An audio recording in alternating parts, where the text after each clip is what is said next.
And just like that, it's 6:03 on the great Fox Sports Radio, Fox Sports 1230, and we welcome you. It is another edition, this time a Tuesday edition of the Green Light Special with yours truly, Nick Switala, bringing you the 60 minutes of Toledo sports talk on the aforementioned 1230. That's 1230 on your radio dial, AM, and that is, of course, Fox Sports Toledo, always found on the iHeartRadio app as we continue to grow here on the Green Light Special. 9th day of February, Tuesday after the Super Bowl, to get you started here. If you want to partake, please do, at The Switty Show on Twitter. We got a lot to do today. Big thanks to Frank for that. Russell, Dar, Jake Woods, the crew. Speaking of Russell, we will hear from him. We finally got the time frame situated with Russell to catch up on Stafford and the Rams deal in Super Bowl 55, Dodgers, Bauer, MLB, the whole 9 yards with Mr. Russell. Here, as we have a lot to do on our Sports Talk Radio program. Football discussion far from done on the Green Light Special, but we have a ton to do. The MLB just can't get out of its own way. Some things to do with the baseball from what we've learned about camp now right around the corner after we discussed last week with the union rejecting the owners. What a disaster that has become with these rules, as we'll touch on that with Russell too, as that's turning into a big discussion now with the season all of a sudden basically right around the corner, when the owners wanted to wait at least a month. So you have that. You have Al Washington. We will keep our eye on the Al Washington situation throughout the course of the program. Look, I think it's a big deal for Ohio State at this stage, considering Tennessee fired its head coach in Jeremy Pruitt. By the way, how'd that work out over Schiano? After Schiano got ran out of Tennessee, how'd that work out? Not good, Clay Travis, not good at all. You know, if they would have fired Pruitt in December, it would have been one thing if Washington would leave then and give Ohio State some time, but given that it's in January, or I should say that Pruitt was fired in January, given that we are in February now, given that Ohio State had 4 linebackers leave and Washington's a hell of a coach and is a bright spot in the industry, this is a big deal. So let's keep our eye on the Al Washington. Some rumors say he's taken the 3-year deal with Tennessee. Some believe that Ryan Day and Ohio State might be able to sweeten the offer with the Rays. And that is a very big deal as far as the outlook for the Ohio State football situation as we move along. Basketball discussion too. NBA Pistons, they deal Rose. They're on the floor tonight against the Nets as we start to look for more losses from the Pistons as they watch every top 5 pick from last year's draft shine. And there they are with Killian Hayes, who's raw, but has done nothing, hasn't even seen the floor basically, while these other kids are shining in their other uniforms. So we can touch on that with the Pistons. MAC basketball 2, BG tonight. Turner fresh off breaking the scoring record as we look ahead to Toledo BG Part 2 on Saturday. I'm sure Toledo fans are doing just that. Lots to do today, lots to do with Russell, as I mentioned, with Dodgers, with the Rams, as we get some perspective from Los Angeles, and off we go now. And as far as Super Bowl 55 goes, I'm not sure what else there is to break down. Now, we'll get to a bunch of football, but as far as the game on Sunday, I'm not the radio host that's going to sit here all week and break down Super Bowl 55, especially with the kind of game that we got. As I mentioned yesterday, the game was an absolute train wreck of a sporting event, considering the hype level. It's the Super Bowl, for crying out loud. It was a train wreck. I don't think there's a better way to describe it. You know, take in the commentary from Romo, which was probably his most disastrous night in the booth, which is saying a lot when you think about it. Him and Nance not bringing up the Britt Reed thing. The commentary was a disaster. CBS heads know it. I know it. The commercials are overrated. Halftime show is I thought it was a lip sync. I really do. I don't care how much money he put in the event. I thought that was fake. And I thought the credibility of the game was a problem too, as Kansas City didn't stand a chance. You can go wax poetic about Andy Reid and Eric Bieniemy needing to make the adjustments, which they needed to do, and you can talk about the game plan being lousy. You could talk about the officials being lousy, which they were. It didn't have an effect on the game. The Chiefs had no chance regardless with that offensive line. I mean, the credibility of the game, in my mind. Now, look, we're not taking away Brady's 7th Super Bowl ring. We're not taking away the conversation of Brady with Gretzky and Ruth, and we're not taking anything away. Nothing from Bowles. We are taking nothing away from anybody with Tampa because they were the winners. But the bottom line is the credibility of the game hurt. I mean, when you're missing the right tackle, you're missing the left tackle, and you might say, okay, it's due to injury. Well, the reason why there was no depth was because of COVID. And you look and say, well, why didn't the Chiefs invest in offensive linemen over these years? They did. They did. In fact, they just had a third-round pick who they were hopeful for this year, and he didn't play a snap because of COVID. So the credibility of the game at the end, when you factor in everything, and again, with the Romo and the refs, it's all gravy. The Chiefs did not stand a chance to win that game. So now we look ahead and say, all right, how do the Chiefs get back to a Super Bowl to continue? There's a difference between a dynasty and a big-time run. And I feel like the Chiefs have to get right back to the Super Bowl to continue the dynasty conversation as far as evolving into a dynasty down the road. Whereas if they don't get back there, you're going to look at a team with Mahomes that's on a good run. Not a dynasty, but a good run. That's what you're looking at, I think, after that loss now, failing to go back-to-back. As far as Tampa Bay goes, you're curious to see if they can bring the band back together. Now, look, they have some cap flexibility. They just got Wirfs on the rookie deal. They got these players on a rookie deal. Winfield on a rookie deal. They got playmakers going into their second year, third year. Devin White, third year, who was the best player on the field on Sunday. So you have some major bright spots with the future of this Buck organization. But on the flip side, they got to take care of business with Evans. They got to take care of business with Godwin. Sue, he's expiring. We'll see. And he looks not super fresh, but with him and Villa up the middle with that two tackle situation for Tampa Bay with Bowles another year, they're going to have to figure out a way to bring this back to give themselves another chance and probably more of a non-fluky situation to make another Super Bowl run. So that's my outlook for Tampa Bay. Brady will be back. They know that. And then you have to build around him, just like they did this year, to Jason Licht's credit, by the way. Look, if you think I'm going to sit here the rest of the show and talk Tom Brady and now talk about why he's better than Babe Ruth, or if he's better than Gretzky, or if he's better than Jordan or LeBron, or if he's better than Federer, you got the wrong program. Now, look, we can acknowledge the greatness. We're not taking away the 7th Super Bowl ring considering the circumstances on Sunday. He won it fair and square. I thought he played pretty well in the game. In fact, I thought it was the best. Now, look, he didn't have to do much in the second half, but I thought it was the best game he's played. First quarter, the fourth quarter was the best game. He almost cost his team the game. He tried to. He literally tried to cost his team the game in Green Bay. And I don't necessarily think he did anything he didn't throw for 200 yards in New Orleans, did Brady. It wasn't necessarily an MVP performance against the Deadskins in the opening round. I thought Super Bowl Sunday was Brady's best performance in the postseason. He played just well enough. That's what he does. When you look at his Super Bowls, you're not going to find many 400 yards, if any. 4 touchdowns, maybe 1. You're not going to find these Hall of Fame performances. What you do is you find Hall of Fame wins.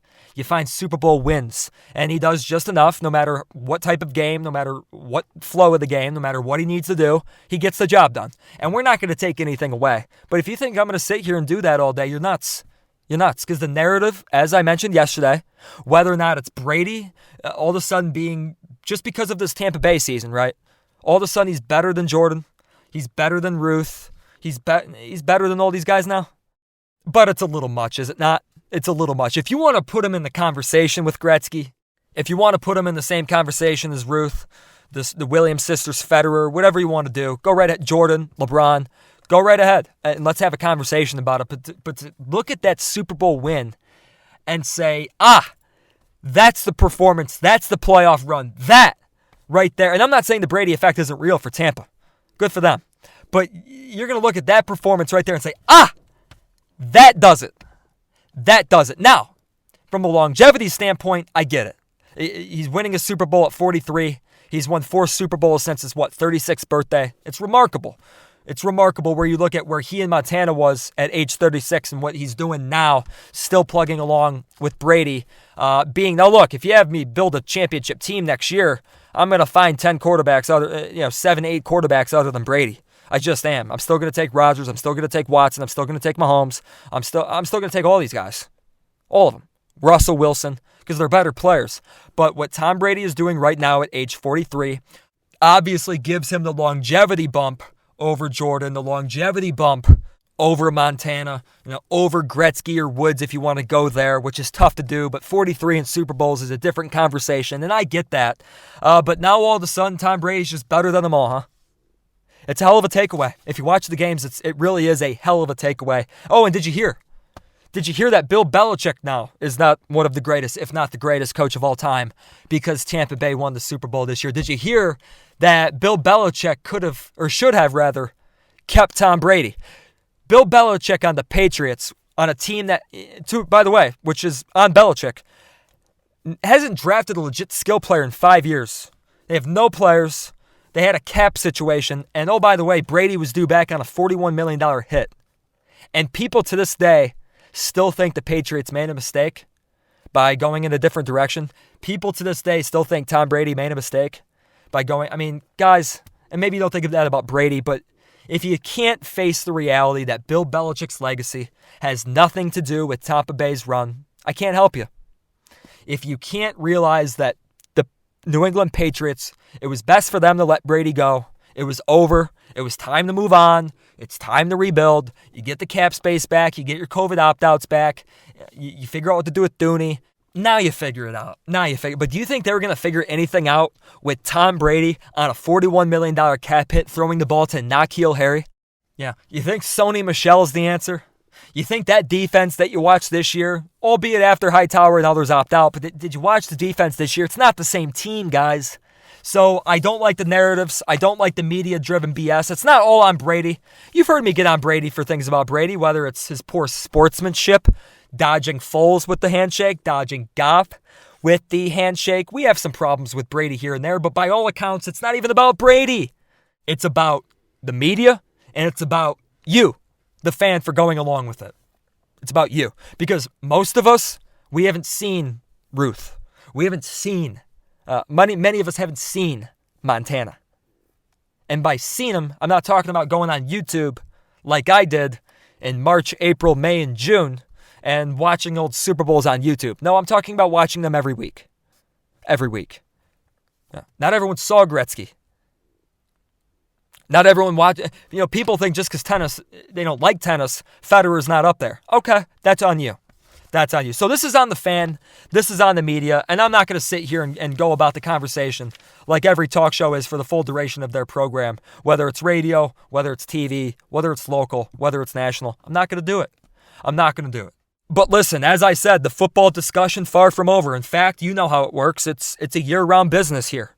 And it's a year-round league, and it's a year-round on the green light special as far as the content goes, because I'm stoked. I am absolutely stoked for the offseason ahead. You look at last year, 10 new quarterbacks on 10 new teams. The year before that, 12, 13. Year before that, 7 or 8. This year, we're going to get a new number. This year, we could get a number we haven't seen maybe since we've had 32 teams in the league. Who knows? I mean, with the quarterbacks that have switched place as of now with Stafford and Goff, and what you know for sure is going to take place, and with the uncertain names like Garoppolo and Trubisky, Wentz, it looks like he's going to be on the move. Russell Wilson, any truth to that? Look, this quarterback carousel this year is going to be absolutely bonkers, and I am hyped for it. And it's not all about personal intrigue. The Jets could run the draft for the next couple of years. The Lions have finally chosen a direction. The Lions are in the quarterback conversation as far as some of these quarterbacks that I think are going to fall. Now, look, I don't agree with anyone who reaches for any of these guys.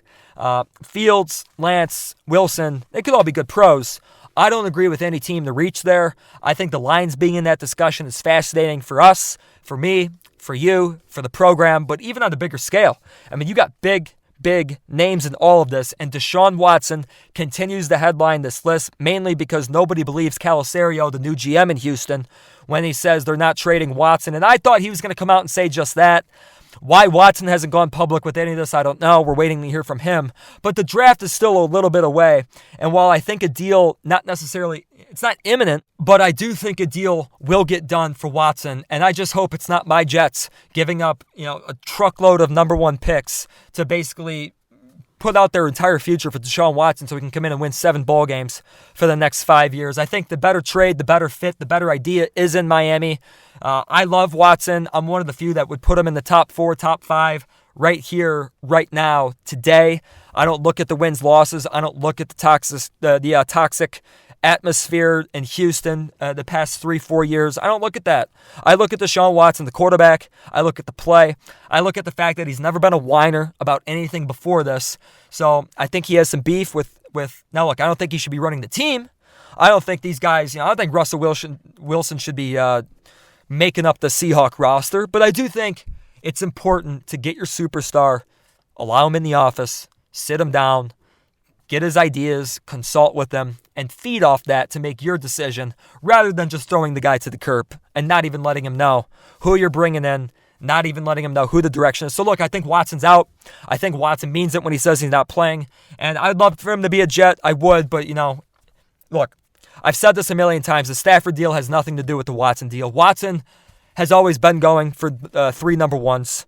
Doesn't matter how much leverage he has. It doesn't matter how much leverage Houston has. He's going for 3 number ones or somewhere thereabouts.